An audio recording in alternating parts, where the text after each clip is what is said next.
Hello friends, welcome back to my channel Anna Pathiram. இன்னைக்கு ரொம்ப ஈஸியா ரொம்ப குயிக்கா செய்யற மாதிரி ஒரு ஸ்வீட் ரெசிபி பார்க்கலாம். இதோட பேரு கடா பிரசாத். இது எப்படி செய்யலாம்னு பார்க்கலாம். இதுக்கு ஒரு மெஷரிங் கப் எடுத்துக்கோங்க.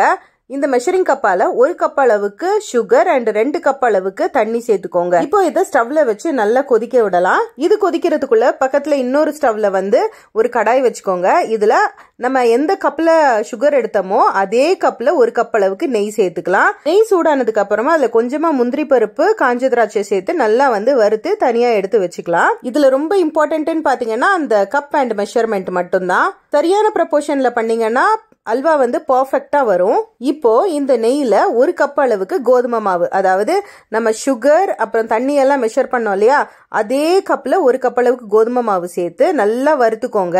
இந்த கோதுமை மாவுடைய கலர் நல்லா சேஞ்ச் ஆகுற அளவுக்கு இதை நல்லா வறுத்து எடுத்துக்கணும். கருக விட்டுறக்கூடாது. நல்லா ஸ்லோ ஃப்ளேம்ல வச்சு நல்லா வறுத்துக்கலாம். இப்போ நல்லா கொதிச்சு இருக்கிற அந்த சுகர் அண்ட் வாட்டரை வந்து இதுல சேர்த்துக்கோங்க. அப்படியே சேர்த்துட்டு இதை நல்லா மிக்ஸ் பண்ணி விட வேண்டியதான்.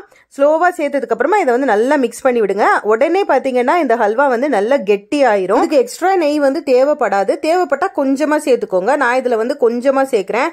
சேர்த்துட்டு இது எல்லாத்தையும் நல்லா மிக்ஸ் பண்ணி விடலாம். கொஞ்ச நேரத்திலே பாத்தீங்கன்னா நம்ம சேர்த்துக்கிற நெய் வந்து இதுல இருந்து பிரிஞ்சு வர ஆரம்பிக்கும். இந்த ஸ்டேஜ்ல நம்ம வறுத்து வச்சிருக்கிற அந்த cashew nut and try grapes சேர்த்துட்டு நல்லா மிக்ஸ் பண்ணி எடுத்தோம்னா நல்ல பர்ஃபெக்டான இந்த கடா பிரசாத் வந்து ரெடி ஆயிடுச்சு. இது செய்யறது ரொம்ப ரொம்ப ரொம்ப ஈஸி. ஸ்கூல்ல இருந்து பசங்க வீட்டுக்கு வந்ததுக்கு அப்புறம் குவிக்கா ஏதாவது ஸ்வீட் கேட்டாங்க, ஏதாவது ஒரு ஃபெஸ்டிவல் டைம்ல செய்யறதுக்கு கூட ரொம்ப பர்ஃபெக்டா இருக்கும். வீடியோ பிடிச்சா லைக் பண்ணி சப்ஸ்கிரைப் பண்ணுங்க.